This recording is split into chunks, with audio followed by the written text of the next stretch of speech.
Gamay lang kayo, mubo ra ni kayo. Akong basahon ninyo ang Ebanghelyo sa Luke 15, paminaw. Ningon ang Luke 15 verse 11, o mipadayon si Jesus sa pag-ingon, dihay usa ka tawo nga may duha ka anak nga lalaki. Pila ka anak? Usa ka adlaw ni ana ang manghod mingon sa iyang amahan, tay, hatagi na ako sa akong bahin sa katigayunan. Busang ibahin sa amahan ng iyang katigayunan, tali sa duha niya ka anak. Tapos sa pipila ka adlaw gibaligya sa manghod ang iyang bahin, ug milangyaw siya sa layong dapit diin giusik-usikan niya ang iyang salapi sa mga kahilayan. Notice the word giusik-usikan. Kanang nasinutapad ingna, mahurot ra ang tanan. Ingna, sulti Mahurot ra ang tanan. Giusik-usikan niya. Kung dili mao ang paggamit, sayang ug usik ra. Verse 14. Hangtod nga nahurot ang tanan. Unya niabot ang usa ka dakong gutom niadtong dapita ug nahimo siyang walay nahod. Makaluluoy. Verse 15. Busa mialagad na lang siya sa usa sa mga lumulupyo niadtong dapita ug gidala siya ngadto sa uma aron pag-atiman sa mga baboy. Tungod sa kagutom, buot na lang unta siyang mukaon sa bunga sa kahoy nga gilawog ngadto sa mga baboy, tungod kay wala may mihatag niya sa pagkaon. Verse 17. Sa katapusan, kitang tanan sabat sa katapusan. Sa katapusan. Kusgo na to, sa katapusan. Sa katapusan. Nakaamgo siya sa dako niyang sayop ug mingon siya, nagsubra ang pagkaon sa mga sinuhulan sa akong amahan, samtang ako ania hapit na mamatay sa kagutom.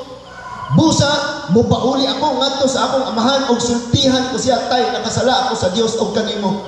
Dili na ako angay ilhon na imong anak, isipan na lang ako nga usa sa imong sinuhulan. Verse 20. Busa milakaw siya ug mipauli ngadto sa iyang amahan. Paminaw, apan sa layo pagani kaayo siya sa ilang balay, nakakita na ang iyang amahan kaniya. Naluoy siya sa iyang anak ug midagan aron pagtagbo kaniya, unya migakos ug mihalok kaniya.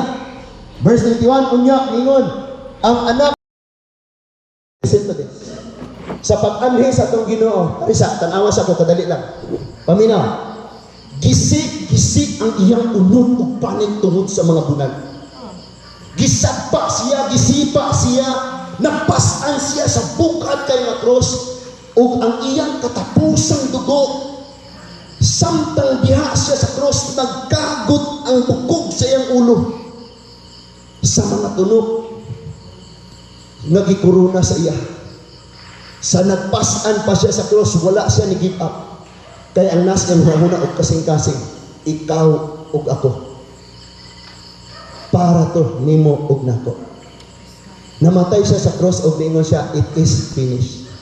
Sa ato pa, ang pinakadakong problema sa tao, dili lang bisyo, droga, unsa pala dihang nagkaguliyang atong pamilya.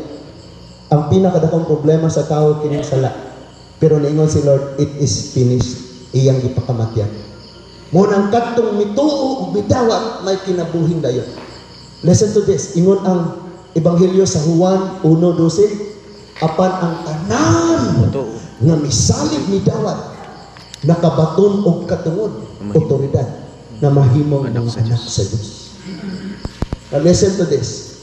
Kaning atong gipagtan-aw dire, mga droga ug tanang nangguba sa kinabuhi sa tawo, mga galamiton ni sayawa sa pagguba sa kinabuhi sa kaugmaon ug sa atong mga pamilya.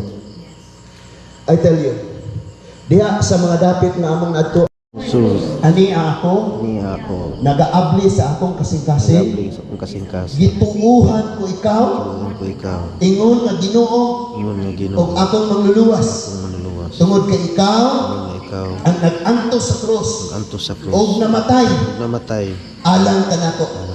Sulod sa akong kasing-kasing, harii ang akong kinabuhi. Sukad karon, imuha na ako o Dios. Wala na dapit ang impierno alang nako, og abli na ang gingharian sa langit alang nako. Ginoong Jesus, kitang kanan, Ginoong Jesus, salamat nga ang akong pangalan pangalan. nahisulat Nasulat sa basahon sa kinabuhi. sa basahon sa kinabuhi. Amen. Amen. Manindog ko na ta kadali lang, tindog sa kadali.